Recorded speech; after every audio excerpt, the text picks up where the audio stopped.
오늘은 이제 우리 출애굽기 말씀 18번째 시간, 이제 출애굽기 11장 말씀을 함께 살펴보려고 합니다. 이제 애굽에 내려졌던 하나님의 그 10가지 재앙이 이제 마지막 10번째 재앙을 앞두고 있습니다. 그래서 11장에서 13장까지 사실 이제 10번째 재앙은 그 내용과 의미가 꽤 길어서 많은 분량을 차지하고 있는 걸 여러분 볼 수가 있어요. 지금까지 9개의 재앙은 3가지씩 사이클로, 한 사이클로 돌아가면서 바로가 또 하나님 말씀을 거역할 때마다 그냥 이 한 사이클이 무조건 돌아갔죠.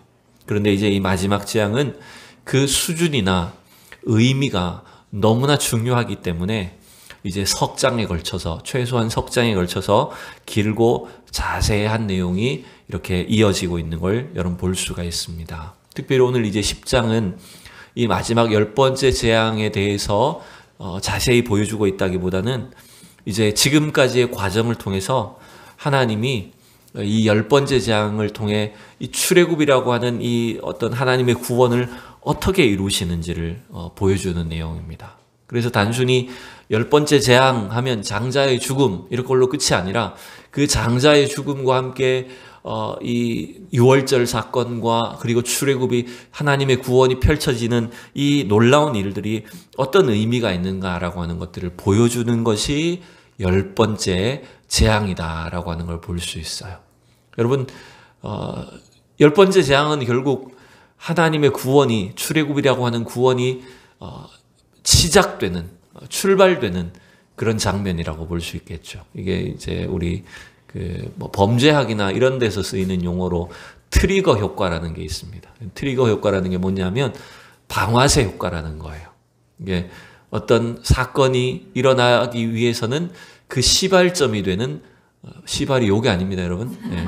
시작점이 되는, 좀 웃으시라고. 네. 시작점이, 이런 걸 좋아하시는군요, 여러분. 네. 그렇죠. 어떤 출발점이 되는 사건이 있어요. 그 방아쇠처럼 이게 방아쇠가 탁 터뜨림으로 인해서 총알이 탁 발사되고 어떤 큰 사건이 벌어지잖아요. 그게 사실은 이 10번째 재앙인데, 근데 우리가 또 놓치지 말아야 될 것은 이 10번째 재앙만 그러면 중요하냐? 꼭 그런 건 아니에요. 그 이전에 하나님께서 이러한 여러 가지 과정들을 거치면서 뭔가 준비 과정을 만들어 오셨다라고 하는 거죠. 그래서 우리가 그 전체적인 내용들을 좀 잘 기억하실 필요가 있어요. 한번 제가 질문을 드려볼게요. 근데 왜 하나님은 이스라엘 백성들을 구원하실 때 한 방에 구원하시지 않고 왜 이렇게 오랜 시간을 걸쳐서 또 이렇게 여러 번의 이 재앙들을 겪게 하셨을까요? 하나님 능력이 없으셔서 그러실까요? 하나님은 얼마든지 바로 왕을 한 방에 굴복시키실 수가 있었을 거예요. 그런데 이 10가지나 되는 이 재앙들을 통해서 긴 과정을 거쳐서 뭔가 차츰차츰 어떤 준비 과정을 이루어오셨다는 걸 알 수가 있죠. 또 그리고 하나님은 애굽에 있는 그 신들을, 10재앙을 통해서 신들을 하나씩 이겨 오신 걸까요? 여러분, 우리가 이 재앙들을 통해서 그 재앙 속에 나타나는 여러 가지 어떤 사건이 애굽의 신들과 관련이 있다고는 말씀을 드렸습니다만, 그러나 여러분, 우리가 엄밀히 놓고 생각해 보면 애굽 사람들이 숭상하는 그 신들이 진짜 존재하는 신입니까? 존재하지 않는 신입니까? 네? 헷갈리십니까 지금? 네? 애굽의 신들이 실제 존재하는 신입니까? 존재하지 않는 신입니까? 은근히 묻어가시는 분이 있어요. 언제 하는 신 이러면서. 존재하지 않는 신이에요. 그냥 사람들이 그것을 자기들의 신이라고 숭상하고 있을 뿐이지, 그 강이나 바다나 해나 달이나 어떤 존재도 피조물도 여러분 신이 아니에요. 그러니 여러분, 하나님이 그 신들을 이기시는 과정이 아니라 사실은 하나님만 참신이다라고 한 사실을 드러내 보여주시는 과정이었다는 것이죠. 그래서 여러분, 이 하나님은 이 바로 왕과 그 신하들, 애굽 백성들이 하나님 앞에 완전히 패배하도록 만드는, 그래서 결국 이스라엘 백성들이 자신들의 소유이거나 애굽의 노예가 아니라 하나님이 이스라엘의 주인이라고 하는 사실을 명확하게 인정하도록, 그래서 그 하나님 앞에 결국 무릎 꿇도록 하시는 과정이 바로 이 10가지 재앙이라고 하는 우리가 생각을 해볼 수가 있습니다. 예를 들어 이렇게 생각해 보십시오. 만약 하나님이 이스라엘 백성들을 출애굽하실 때, 구원하실 때 한두 가지 사건만 가지고, 처음부터 강력한 한두 가지 사건만 가지고 만약 구원을 해내셨다면, 하실 수 있어요 그렇게. 만약 그런 식으로 구원을 해내셨다면 애굽의 바로 왕은 나중에 어떻게 생각을 할까요? 예? 만약에 한두 가지 재앙 때문에 처음부터 애굽의 바로 왕이 겁을 먹고 지리짐작으로 겁을 먹고 이스라엘 백성들을 그냥 풀어줬다면, 10가지 재앙을 겪은 뒤에도 홍해 건너가기 전에 군사를 추격해서 보내잖아요.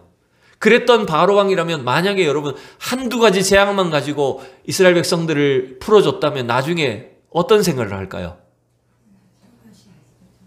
만약 이스라엘 백성들이 저 가나안 땅까지 들어갔다고 해도 여전히 바로 왕의 마음속에, 애굽 사람들의 마음속에는 어떤 아쉬움, 어떤 생각이 남아 있을까요? 저 민족은 우리 소유인데, 저 놈들은 우리 건데 원래. 여러분 이 생각하고 있지 않을까요? 여러분 우리 조그마한 대한민국이라는 나라가 중국과 일본과 이런 주변 강대국 열강들에 끼어서 또 일제 36년의 그 치하에 있었잖아요. 그런데 이 중국도 그렇고 저 일본 사람들도 은근히 속마음으로 대한민국을 어떻게 여기고 있습니까? 네, 원래 우리 거였는데, 우리 땅이었는데. 여러분 이런 생각하고 있지 않을까요? 만약 이 대한민국이 이 1945년에 명확한 그 독립선언이라고 하는 그 어떤 광복의 그 어떤 과정을 거치지 않고 은근슬쩍 여러분 독립을 했거나 은근슬쩍 우리가 지금 이 국가를 이루고 있다면 여전히 호심탐탐 일본이든 중국이든 이 세계 나라들은 여전히 노리고 있을 거예요. 지금 대만 보면 그렇지 않습니까? 대만이 여러분 예전에 중국 국민당이 갈라져 나온 다음에 섬으로 숨어 들어가서 거기서 이제 자기들이 독립국가를 이룬 거잖아요. 근데 여전히 중국 대륙에선 대만을 어떻게 여깁니까? 예, 자기 나라다. 양안이라고 해가지고 이건 우리 한 나라다라고 한 개념을 중국은 절대 안 버립니다. 여러분 이게 바로왕도 마찬가지였다는 거예요. 만약 한두 가지 재앙만 가지고 이스라엘 백성들이 풀려났다거나 가나안 땅에 들어갔다면 계속해서 애굽이나 바로는 자기 소유라고 생각을 하고 이스라엘 백성들을 끝까지 괴롭혔을 거예요. 하나님은 이 10가지 과정, 10가지 재앙들을 차례대로 거치게 함으로 인해서 이제 완전히 바로 왕과 그 애굽 백성들이 하나님 앞에 항복하도록 만들어 버리셨다라고 하는 걸 알 수가 있습니다. 그걸 느낄 수 있는 게 여러 가지 구절이 있어요. 오늘 자막은 없습니다. 제 컴퓨터를 좀 말썽을 부려서 여러분 한번 10장 28절 보세요. 바로 앞장인 10장 28절도 보시면 9번째 재앙을 겪은 뒤에 바로왕이 모세에게 뭐라고 말을 하는지 보십시오. 같이 읽어봅시다. 10장 28절. 바로가 모세에게 이르되 너는 나를 떠나가고 스스로 삼가 다시 내 얼굴을 보지 말라. 내가 내 얼굴을 보는 날에는 죽으리라. 네. 바로왕이 9번째까지 재앙을 겪으면서 그가 그 재앙의 무서움도 경험했지만 그 마음은 계속해서 완악해진 거예요. 그래서 이제는 모세와 더 이상 협상하지 않겠다라고 엄포를 놓고 있는 겁니다. 다시 너 내 앞에 나타나면 내가 죽일 거야 라고 막 엄포를 놓고 있는 거예요. 여러분 이건 뭐냐 하면 그만큼 바로왕이 무서웠다 이런 의미가 아니에요. 하나님이 바로의 마음을 강팍하게 하셔서 그 생각을 전혀 꺾지 않도록 하나님 만드셨다는 거예요. 결국 하나님에 의해서 바로가 무너질 준비를 하게 만드셨다라고 하는 걸 여러분 알 수가 있습니다. 이게 여러분 하나님께서 이 10가지 재앙을 애굽에 내리셨던 이유 중에 하나예요. 또한 하나님께서 이 10가지 재앙을 통해서 바로왕이나 애굽 사람들만 가르치신 게 아닙니다. 누구를 또한 가르치신 걸까요? 모세나 이스라엘 백성들을 가르치신 거죠. 왜냐하면 이스라엘 백성들이 지금 400년 넘게 애굽 땅에 살고 있다 보니 이스라엘 백성들의 그 생각 속에, 생활 속에는 무슨 문화가 가득할까요? 애굽의 풍습과 애굽의 문화와 애굽의 종교와 이런 모든 것들이 이스라엘 백성들의 마음속에 가득하다는 거예요. 그래서 여러분, 이 열재앙을 통해서 하나님께서 해나가시는 과정은 뭐냐면, 이스라엘 백성들의 마음 안에도 그 조상의 여호와 하나님이 어떤 분이신가라고 하는 것들을 생생하게 경험하게 하시는 과정이라는 거예요. 여러분, 그래서 때로는 이런 것이 이런 생각을 해볼 필요가 있어요. 제가 전에도 말씀드렸지만 이 출애굽기나 혹은 그 이후에 레위기, 민수기, 신명기를 통해서 보면 이스라엘 백성들이 애굽에서 살던 이스라엘 백성들을 가나안 땅으로 옮기는 것만 출애굽이 아니라는 겁니다. 그럼 잘 들어보세요. 애굽에 살던 사람들을 주소만 옮겼다고 해서 그것이 출애굽이 아니라 이스라엘 백성들 안에 있는 애굽을 빼내는 것이 진짜 출애굽이라는 것입니다. 여러분, 우리의 구원도 마찬가지입니다. 우리가 단지 이 세상 속에 속해 있으면서 우리의 주소만 바꾸는 것으로 하나님 백성이 되는 게 중요한 게 아닙니다. 내가 그냥 몸만 교회에 왔다고 해서 내가 하나님 백성으로 살 수 있는 것이 아니라 우리 속에 뭐가 필요할까요? 이 세상을 살고 있는 우리의 영혼 속에, 우리의 마음 속에, 우리의 사고방식 속에 하나님이 들어오셔야 되는 거예요. 이 세상의 것을 빼내고 하나님이 다시 우리 속에 채워지도록 하는 것이 바로 진정한 구원의 과정이다라고 하는 거예요. 그래서 이 출애굽기도 사실은 그런 과정을 통해서 하나님이 이스라엘 백성들 속에 역사하고 있는 걸 여러분 볼 수가 있습니다. 하나님이 이제 11장 말씀을 통해서 마지막 재앙에 대한 준비 과정, 예고를 하고 있어요. 오늘 본문은. 그래서 오늘 본문은 마지막 재앙 자체에 대해서는 많이 다루지를 않습니다. 그 의미에 대해서만 좀 다룰 예정이에요. 여러분 1절을 먼저 보시면 이 마지막 재앙을 통해서 하나님께서 이루실 그 출애굽 구원의 특징이 뭔지를 1절을 통해서 함께 살펴봅시다. 11장 1절 같이 읽어봅시다.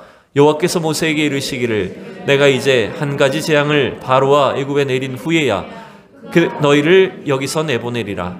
그가 너희를 내보낼 때에는 여기서 반드시 다 쫓아내리니. 예. 마지막 재앙을 내린 후에야 너희가 나갈 거다. 그런데 여러분, 지금까지 계속해서 하나님께서 바로 왕에게 내 백성을 내보내라 라고 요구를 하셨어요. 그래서 하나님의 명령대로 이제 바로가 굴복한 뒤에 이스라엘 백성들을 내보낼 거라고 하시는데, 오늘 1절에 보니까 그냥 내보내는 것이 아니라 내보낼 때에는 어떻게 할 거라고 말하고 있습니까? 네? 이게 어감이 막 달라지지 않습니까? 내보내는 게 아니라 뭐라고요? 쫓아낼 거라고 말을 하고 있어요. 여러분, 이 마지막 10번째 재앙을 겪은 뒤에 이 바로 왕이나 애굽 백성들이 항복을 하고 나서 이스라엘 백성들을 보내게 될 텐데, 그것이 보내는 것이 결국 뭐냐면 쫓아내는 것이다 라고 하는 걸 말하고 있어요. 여러분, 쫓아낸다고 하는 것은 이걸 막 공격해서 미워하고 싫어해서 쫓아보낸다라기보다는 제발 좀 떠나달라 이런 말을 하고 있는 거예요. 지금까지는 바로의 허락이 없이는, 바로 왕의 어떤 그 인정이 없이는 이스라엘 백성들이 나갈 수가 없었어요. 계속해서 바로는 일부만 가라, 어른만 가라, 애들은 남겨놓고 가라, 혹은 짐승들은 가지고 가지 말라, 이런 식으로 계속해서 자기의 어떤 결재가 없이는 보낼 수 없다라고 말했어요. 결국 허락해 주지 않았던 거죠. 근데 10번째 재앙을 겪고 나면 어떻게 된다고요? 예? 허락이 아니라 이제는 제발 좀 가라, 예? 이렇게 쫓아내겠다는 거예요. 물론 그래놓고도 군대를 보내서 이스라엘 백성들을 추격하긴 하지만, 이렇게 해야지만 이 바로 왕이 이스라엘 백성에 대해서 자기 소유라고 하는 그 생각을 없앨 수가 있다라고 하는 겁니다. 그래서 이 10번째 재앙은 그만큼 심각하고 무서운 재앙을 이 애굽 땅에 내리시겠다라고 말씀하고 있는 거예요. 또 여러분 2절을 보세요. 이제 출애굽이 어떻게 지금 성격이 바뀌는지. 이전에는 그냥 바로 왕이 허락해주면 보내주는 것이었다면, 이제 10번째 재앙을 겪고 난 뒤에 이제 출애굽은 어떤 의미가 됩니까? 2절을 보세요. 백성에게 말하여 사람들에게 각기 이웃들에게 은금 패물을 구하게 하라 하시더니, 이건 이제 이스라엘 백성들에게 하나님 이렇게 시키시는 거예요. 모세를 통해서. 이웃들에게, 여러분 이웃은 누굽니까? 그렇죠. 애굽 사람이에요. 같이 출애굽하는 자기 동족한테 무슨 은금 패물을 빌리겠어요. 70인역에 보면 은금 패물뿐만 아니라 의복까지 다 빌리라고, 구하라고 이렇게 되어 있습니다. 즉 이스라엘 백성들이 이제 출애굽을 해서 떠나는 건데, 사실 돌아오겠다는, 물론 처음에는 돌아오겠다고는 했었지만 지금 상황에서는 돌아오겠다는 기약이 없는 거예요. 근데 출애굽에 나가면서 애굽 사람에게 달라고 하는 거예요. 이게 빌리는 건지 혹은 그냥 내놓으라고 뺏고 요구를 하는 건지 명확한 의미는 알 수 없습니다. 왜 그렇게 요구를 할 수 있을까요, 여러분? 왜냐하면 지금까지 이스라엘 백성들이 400년 동안 뭘 했어요? 종살이 했어요. 그러면 종살이 했기 때문에 뭘 받아도 마땅합니까? 그렇죠. 이러한 삭스를 사실 받아 나가야 되는 거잖아요. 그렇기 때문에 이스라엘 백성들이 어떻게 보면 당당하게 요구를 할 수가 있는 겁니다. 또한 이 열재앙을 통해서 하나님께서 그 애굽 사람들을 무찔러 이기셨기 때문에 그 전쟁의 승리의 어떤 기념품으로, 전리품으로서 애굽 사람들에게 은금 패물, 의복들을 당당하게 요구해서 나갈 수 있게 됐다는 거예요. 그럼 이게 얼마나 성격이 바뀌었습니까? 그죠? 원래 처음에 모세가 바로 왕에게 가서 우리 백성을 보내달라, 우리가 하나님 앞에 광야로 가서 사흘쯤 가서 예배 드리고 오겠다, 제사를 드리고 오겠다 했을 때는 이건 겨우 허락받아 가는 거잖아요. 겨우 일주일 휴가 받아내서 가는 거잖아요. 근데 이제 바뀌어버리는 거예요. 이제는 오히려 이스라엘 백성들이 더 지위가 높아져서 도리어 애굽 사람들에게 내놓아라, 요구하도록, 구하도록 하나님께서 명령하셨다는 것입니다. 결국 여러분, 하나님께서 이루신 이 승리는 어떻게 바뀌어버렸냐면, 그 이전에 애굽 사람들이 이스라엘 백성들을 봤을 때는 하찮은 백성, 종살이하고 있는 부족하고 연약하고 좀 모자라는 그런 사람으로 봤었지만, 이제는 어떤 사람이 됐습니까? 오늘 3절에 그 표현이 나와요. 우리 3절도 이어서 봅시다. 시작. 여호와께서 그 백성으로 애굽 사람의 은혜를 받게 하셨고, 또 그 사람 모세는 애굽 땅에 있는 바로의 신하와 백성의 눈에 아주 위대하게 보였더라. 여러분, 이전 같으면 애굽 사람들의 눈에 이스라엘 백성들은 하찮은 종으로 보였어요. 함부로 하고 막 학대할 수 있는 그런 종처럼 생각했어요. 근데 하나님이 10가지 재앙을 통해서 애굽 땅에 이 엄청난 무서운 재앙들을 내리시고 나니까 이제는 애굽 사람들이 이스라엘 백성들을 어떻게 여길 수밖에 없습니까? 네. 위대하게 보고 그들을 은혜롭게, 은혜의 눈으로 바라볼 수밖에 없었다라고, 무시할 수 없는 사람들이 되게 하셨다는 거예요. 바로의 눈에 이 모세와 아론이 처음 찾아왔을 때는 웬 하찮은 히브리 노인네 둘이 찾아와가지고 말도 안 되는 요구를 하는 것이었습니다. 근데 10가지 재앙을 거치고 나니까 바로가 보기에 모세가 어떻게 보였다고요? 위대하게 보였다고요. 여러분, 이거는 이제는 무서운 대상이 되어버렸다는 겁니다. 신적 존재로 여기게 됐다는 겁니다. 여러분, 우리 성도들이 이 세상을 살아가는 방식도 이와 비슷할 수 있다고 생각해요. 우리가 이 땅 속에서 하나님의 백성으로 믿음을 지키고 우리의 어떤 신앙을 고수하며 이 세상을 살아갈 때 믿지 않는 세상 사람들이 우리 믿는 사람들을 볼 때는 어떻게 여기기 쉬울까요? 네. 멸시하고 무시하고요. 또 좀 부정적으로 비하하고 혹은 조롱하기도 쉬워요. 네. 우리가 갖고 있는 그 믿음 때문에. 근데 여러분, 그럼 우리가 이 세상 사람들 이기기 위해서 막 그 사람들과 경쟁하고 그 사람들보다 더 교묘한 방식으로 우리가 높아지는 것이 목적이 되어야 될까요? 오늘 하나님께서 이스라엘 백성들과 모세를 높여주신 걸 가만히 보면 여러분, 여기에 정답이 있다고 생각이 들어요. 여러분, 그게 뭐냐면 우리가 날마다 하나님을 최우선으로 높이고 주님을 섬길 때 하나님이 성도들을, 우리들을 높여주시는 것입니다, 여러분. 여러분, 이게 우리에게 필요한 거예요. 모세는 절대 자기가 자기 스스로를 높이려고 한 것이 아니었습니다.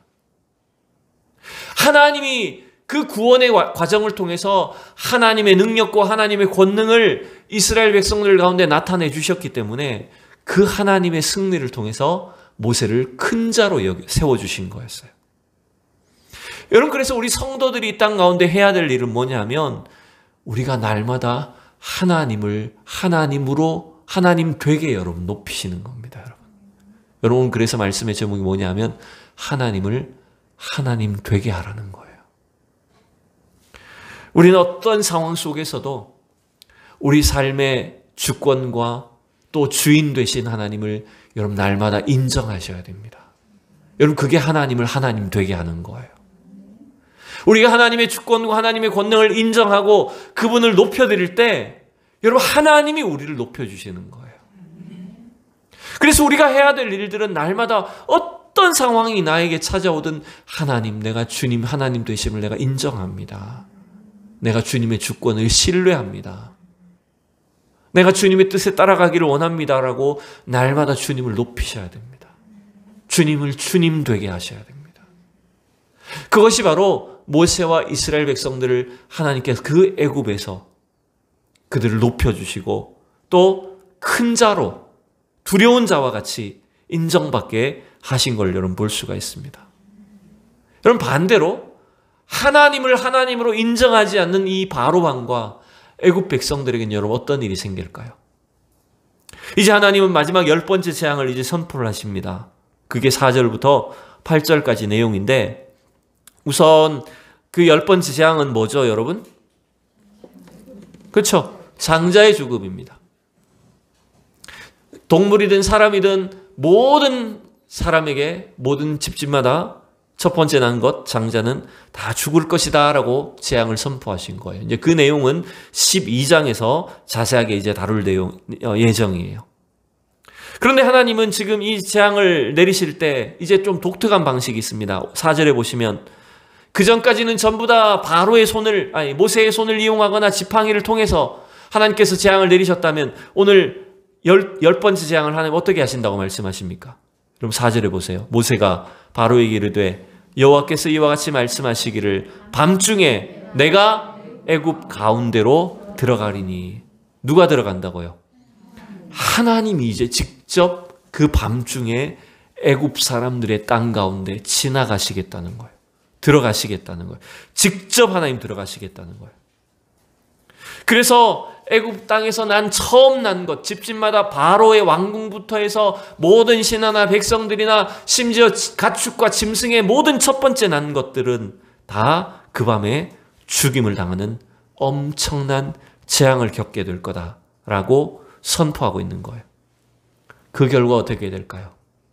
하나님을 인정하지 않는, 하나님의 하나님 되심을 인정하지 않는 이 바로와 애굽 땅에는 어떤 일이 생길 거라고. 6절 같이 읽어봅시다. 애굽 온 땅에 전부후무한 큰 부르짖음이 있으리라. 여러분, 아까 우리가 3절에서 바로의 눈에, 그 바로와 애굽 백성의 눈에 이 모세가 어떻게 보였다고요? 아주 위대하게 보였다라고 돼 있었잖아요. 그때 위대하게라고 하는 그 단어와 오늘 6절에 나오는 큰 부르짖음이라고 할 때 크다라고 한 단어는 사실은 같은 어원을 갖고 있어요. 같은 어근을 갖고 있습니다. 결국 이렇게 상반되게 생각하시면 됩니다. 하나님을 하나님 되게 인정하고 하나님의 주권을 따라가는 성도들에게는 하나님 그들을 크게 위대하게 높여주시는 겁니다. 반대로 하나님을 하나님으로 인정하지 않고 끝까지 그 마음이 강팍하고 완약해서 하나님을 거부하는 자들은 무슨 일이 임하게 될 거라고요? 그들 마음속에 큰 부르짖음, 큰 재앙이 임하게 될 거라고 하는 것을 하나님 분명히 선포하고 있는 걸 볼 수 있어요. 여러분, 결국 이 부르짖음과 통곡, 애곡하는 것은요, 이 애굽 백성들이 바로왕이 이스라엘 백성들에게 행했던 그 재앙을 통해서 그 죄악을 하나님께서 그대로 갚으시는 거예요. 400년 동안 이스라엘 백성들이 애굽의 종살이를 하면서 하나님 앞에 눈물 지었던 그 통곡을 갚아주시는 거예요. 출애굽기 1장에서 바로 왕이 이스라엘 백성들의 아기들을 다 죽였을 때 그 어머니들이 흘렸던 통곡을 어떻게 하신 걸까요? 이제 그대로 갚아주신 거예요. 여러분, 여러분의 인생 속에 정말 나에게 왜 이런 일이 있으며 왜 내 인생이 이런 어려움을 겪어야 되고 이런 눈물과 통곡과 부르짐이 있어야 될지를 알지 못하는 때가 있을 거예요. 그렇지만 그러한 상황을 통해서도 여러분 하나님을 높이셔야 됩니다. 하나님을 하나님 되게 하십시오, 여러분. 그러면 여러분 하나님은 그 눈물과 그 부르짖음과 통곡을 하나님 주시는 기쁨으로 바꿔주실 거예요. 이게 오늘 이 출애굽을 과정을 통해서 하나님께서 보여주시는 역전시켜주시는 하나님의 은혜다라고 하는 걸 여러분 볼 수가 있습니다. 애굽에는 이러한 재앙이 내리게 되겠지만 반대로 이스라엘 백성들의 땅에는 역시나 어떻게 된다고요? 아무런 재앙이 일어나지 않습니다. 7절 그러나 이스라엘 자손에게는 사람에게나 짐승에게나 개 한 마리도 그 혀를 움직이지 아니하리니 여호와께서 애굽 사람과 이스라엘 사이를 구별하는 줄을 너희가 알리라 하셨나니. 여러분 개 한 마리도 혀를 움직이지 않는다. 이 말은 뭐냐면 아무 일도 안 일어난다는 거예요. 여러분 개가 조금만 무슨 소리가 나고 무슨 일만 생기면 어떻게 합니까? 예, 막 엄청 짖잖아요. 짖을 수밖에 없잖아요. 근데 이스라엘 백성들의 성읍에 이스라엘 백성들이 사는 마을에는 그 밤에 아무 일도 일어나지 않기 때문에 개조차도 짖는 일이 없을 거라는 거예요. 여러분 그런데 이것도 이제 12장 13장 넘어가면 자세히 다루겠지만 그냥 아무 일이 없는 걸까요? 애굽 땅에는 장자들이 막 죽어나가는데 이스라엘 백성들이 살고 있는 그 고센 땅에는 그냥 아무 일이 없는 걸까요? 무슨 일을 했을까요? 그 전날 이스라엘 백성들은 뭘 했어요? 모세의 명령을 따라 뭘 잡았어요? 그렇죠. 어린 양을 잡고, 그죠? 무교병을 만들고 쓴 나무를 묻혀서 빨리 나갈 준비를 했잖아요. 결국 하나님의 그 구원이 어떻게 이루어질지 전혀 알지 못했지만 이 9가지 재앙을 거쳐오면서 이제 하나님의 약속이 구체적으로 실천되는구나라고 하는 것들을 믿고 순종했던 백성들에게 이 구원의 과정이 이루어진다는 거예요. 여러분 우리가 그냥 아무것도 안 하는데 구원하는 게 아닙니다.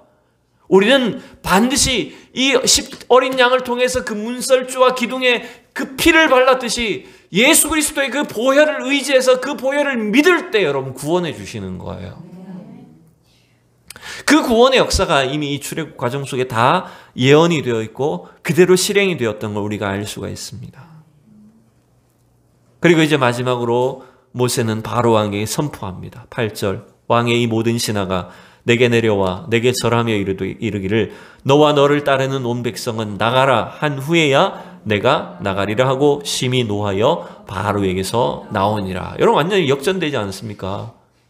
이전에는 겨우겨우 모세나 아론이 바로 왕 앞에 겨우 찾아가서 그죠? 우리 백성을 보내라고 하셨습니다 라고 하고 그 바로 왕이 허락해 주지 않으면 그냥 쫓겨나올 수밖에 없고 바로 앞장에서만 해도 죽인다고 막 협박했었어요. 근데 이제 10번째 재앙을 겪고 나면 어떻게 바뀌어버립니까? 상황이 어떻게 바뀐다고 말씀하십니까? 도리어 이 애굽의 신하들이 바로 왕의 신하들이 도리어 모세를 찾아오는 겁니다. 제발 좀 가주세요. 우리 항복입니다. 그러면 이 모세가 어떻게 해버린다고요? 도리어 여기 본문에 보니까 네? 바로가 항복하기 전에 우리 안 나갈 거야 이런 식으로 도리어 화를 낸다는 거야. 이전까지는 바로 왕이 화를 내면서 쫓아냈다면 모세에게 화를 냈다면 이제는 모세가 바로 왕 앞에 큰 소리를 치고 화를 내는 이런 상황으로 바뀌게 된 걸 여러분 볼 수가 있습니다. 여러분 오늘 우리는 이 말씀들을 통해서 이제 10번째 재앙 출애굽의 이 중요한 내용들을 이제 12장 13장을 통해 살펴보게 될 겁니다. 여러분 중요한 것은 오늘 이 말씀 속에서 여러분의 모든 삶의 영역에 하나님이 하나님 되게 하시기를 원합니다. 하나님이 주인 되심을 여러분 날마다 인정하십시오. 왜 내가 하나님을 하나님 되게 하지 못할까요? 주님이 주인 되심을 내가 인정하지 못할까요? 그건 아마 우리 속에 내가 지금 하나님으로 삼고 있는 것이 너무 많기 때문일 겁니다. 여전히 내 속에 하나님보다 더 큰 것이 자리 잡고 있어서 그래요. 나의 고집과 나의 자존심이 더 크지 않습니까, 여러분? 내가 갖고 있는 기준과 내 재산이나 물질이 훨씬 더 크지 않습니까? 하나님보다 훨씬 더 크고 또 중요한 것들을 내가 갖고 있지는 않습니까, 여러분? 우리 속에 하나님 아닌 뭔가 다른 대상을 우리가 하나님처럼 계속해서 붙잡고 있기 때문에 우리가 하나님을 하나님 되게 하지 못할 때가 참 많은 거예요. 그래서 여러분, 우리 신앙생활의 출발점도 마찬가지고요. 우리가 구원받은 자로서 이 땅을 살아나가는 중요한 그 열쇠, 그 과정은 뭐냐면 계속해서 나 자신을 내려놓는 것입니다. 하나님 앞에 나 자신을 날마다 굴복하고 내려놓는 거예요.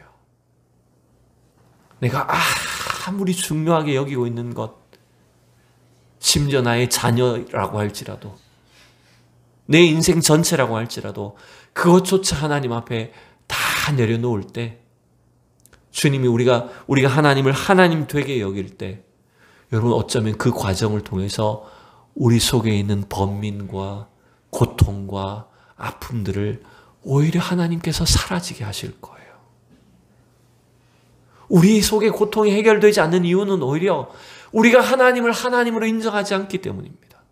자꾸만 내 방법으로, 내 기준으로, 내 생각으로 이 땅을 살려고 하기 때문에 이런 고통이 해결되지 않는 거예요. 그래야 할 때 여러분, 결국 우리 인생 전체를 통해서 역사하시는 그 하나님을 내가 인정하게 되고, 힘들고 어렵지만 그 하나님을 따라 믿음으로 한 걸음 한 걸음 나아갈 때 여러분 우리 속에는 주님이 주시는 참된 평안함이, 그리고 오늘 모세와 이스라엘 백성들에게 주셨던 그 담대한 신앙을 우리도 이 땅 가운데 날마다 펼치며 나아갈 수 있게 될 줄로 믿습니다. 여러분 이러한 이 은혜를, 또 이 명령을 다시 한번 확신하면서 날마다 하나님을 하나님 되게 하는 여러분들이 될 수 있기를 축원합니다. 기도하겠습니다. 사랑의 하나님, 은혜를 감사합니다. 오늘도 주님의 말씀을 따라 오늘도 우리의 삶에 내가 주인 삼고 있던 것들, 어쩌면 하나님이 아닌 다른 것을 하나님 삼고 우상으로 섬기고 있던 그 모든 것들을 주님 앞에 내려놓을 수 있는 저희들의 믿음이 되게 하여 주시옵소서. 또한 이 믿음의 자리에 부름받아 들어와 있는 우리의 인생 속에, 우리의 믿음의 발걸음 속에 날마다 하나님을 높여드리고 하나님을 인정하며 주님을 따라 나갈 때에 하나님이 우리 마음속에 모든 근심과 걱정, 염려들을 다 해결하여 주시옵시고, 또한 하나님이 우리를 이 세상 속에서 믿지 않는 사람들 속에서도 우리를 높은 자로, 하나님 참으로 주님을 경외함으로 하나님 큰 자와 같이 하나님 여김 받을 수 있는 그런 우리 성도들이 다 되게 하여 주시옵소서. 예수님의 이름으로 기도하옵나이다. 아멘.